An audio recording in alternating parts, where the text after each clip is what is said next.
महाराष्ट्रातील रायगड जिल्ह्यातील अलिबाग तालुक्यातील उमटे धरण सध्या महाराष्ट्रामध्ये अधिक या ना त्या कारणाने चर्चेत आलेलं आहे। काय नेमकी त्याची कारणं आहेत, काय नेमकी त्याची वस्तुस्थिती आहे हे आपण जाणून घेतोय। आपण जर पाहिलं तर उमटे धरणावर अवलंबून असलेले 47 गावं आणि 33 आदिवासी वाड्या यांचा जो पाण्याचा प्रश्न आहे, पिण्याच्या पाण्याचा जो प्रश्न आहे तो गंभीर झालेला आहे आणि यासाठी सारेच जण, लोकप्रतिनिधी असतील, प्रशासन स्तरावर देखील प्रयत्न केले जात आहेत की नागरिकांना रोजच्या रोज मूलभूत आणि परिपूर्ण असं पाणी मिळालं पाहिजे। या प्रमुख प्रश्नावर आणि जीवनावश्यक आणि मूलभूत प्रश्नावर सध्या जे पोटतिडकीने त्या ठिकाणी धरणावर जाण्यापासून प्रशासन स्तरावर जे पाठपुरावा करतायत असे जिल्हा परिषद सदस्य डॉक्टर राहुल आपल्यासोबत आहेत। सचिन राहुल सर, काय सांगाल? उमटे धरणाचा जो प्रश्न आहे तो प्रश्न अधिक चर्चेत आहे आणि कशा पद्धतीनं त्या उमटे धरणाच्या समस्या आहेत त्या किंवा प्रश्न आहेत ते आपण सोडवण्यासाठी यापुढे प्रयत्नशील आहात, काय सांगाल?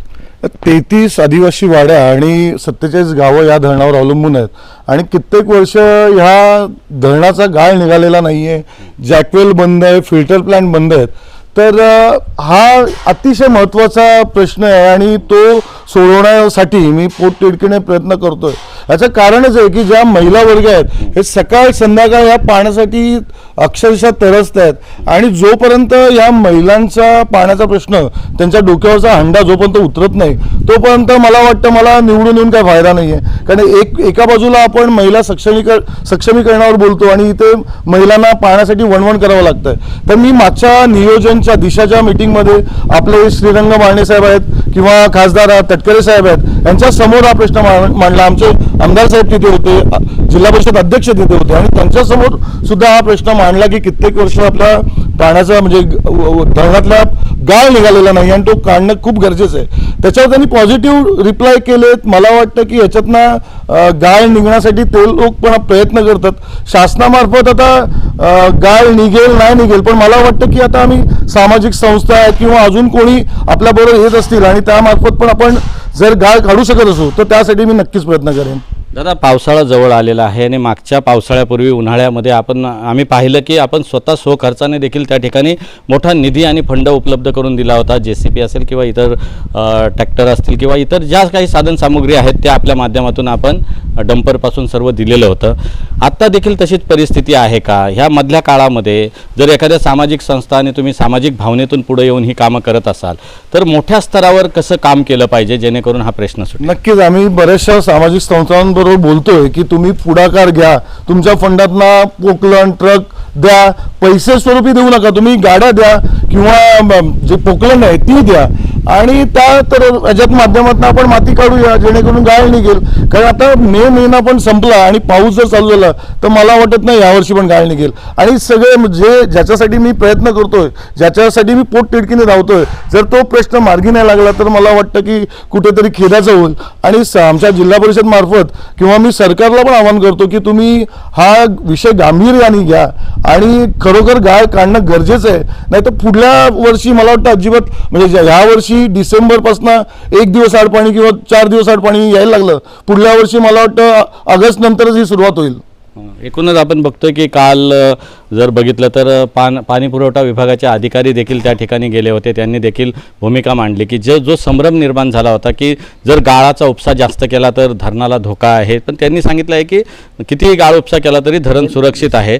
काही जे दिवस आपल्या हातामध्ये राहिलेले आहेत, आपला काय पुढाकार असेल, CSR फंड असेल, कंपन्या असतील किंवा सामाजिक भावनेतून आपण कसं हे सगळं संघटन करायला आणि हा गाळ काढा? नक्कीच आमचे आमदार साहेब पण या मध्ये मध्यस्थी किंवा भाग घेत आहेत की आपल्या आजूबाजूला असलेल्या ज्या कंपनीज आहेत त्यांच्या फंडातनं, त्यांच्याकडनं किंवा जे पण आपल्याबरोबर कोणत्याही संस्था येतील त्यांच्यामार्फत आपण गाळ काढण्याचा प्रयत्न करतोय आणि त्याच्यात मला विश्वास आहे की येत्या 8 दिवसात वगैरे काहीतरी मोमेंटम होऊन गाळ निघेल।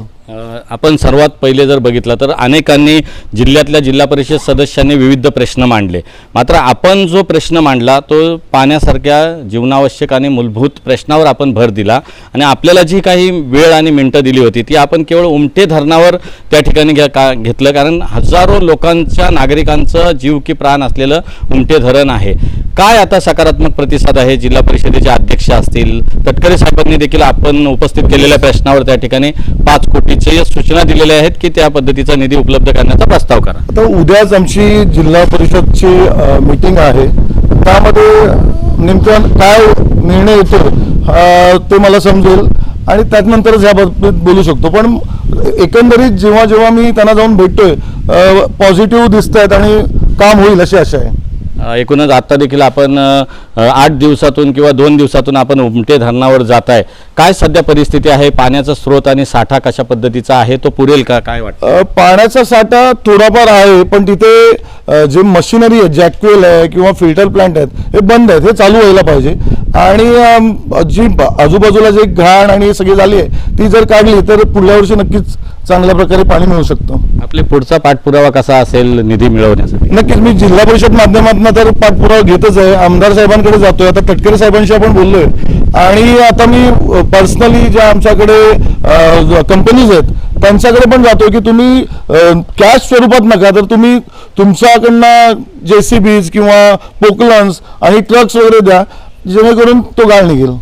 निश्चितच आपण बघतोय की निवडणुकीला अनेक जण उभे राहतात आणि निवडणुकीमध्ये जनतेला अनेक आश्वासनं देतात, अनेक प्रश्नांची सोडवणूक करू असं म्हणतात, परंतु भविष्यामध्ये निवडून आल्यानंतर ते जनतेकडं पाठ फिरवताना अनेक लोकप्रतिनिधी आम्ही बघतो. मात्र डॉक्टर सचिन राऊळ यांनी निवडणुकीमध्ये घरोघरी जाऊन त्या ठिकाणी परिसरामध्ये मतदारसंघामध्ये फिरताना उमटे धरणाच्या प्रश्नावर त्यांनी पोटतिडकीनं जनतेला असं आव्हान केलं होतं की आपण उमटे धरणाचा प्रश्न त्या ठिकाणी मार्गी लावून त्यासाठी निधी उपलब्ध करून महिलांच्या डोक्यावरील हांडा कसा उतरेल यासाठी आपण प्रयत्न करू. आणि त्याच्यानंतर त्यांनी त्यांच्या ज्या निवडणुका आहेत त्याच्यामध्ये निवडणूक जिंकल्यानंतर त्यांनी जिल्हा परिषदेची सभा असेल किंवा दिशा समितीची सभा असेल त्या ठिकाणी त्यांनी प्रश्न उपस्थित करून सर्वांचं लक्ष वेधून घेतलं आणि निधी आणि त्यासाठी प्रस्ताव त्या ठिकाणी तयार करण्यासाठी संपूर्णतः सकारात्मक वातावरण केलं. जोपर्यंत इथे पाण्याचा प्रश्न सुटत नाही तोपर्यंत मी याचा पाठपुरावा कायम करत राहीन असं आश्वासन त्यांनी दिलेलं आहे आणि अशी ग्वाही देखील त्यांनी यावेळी बोलताना दिलेली आहे. Dhammasheel Sawant, news bureau, Raigad.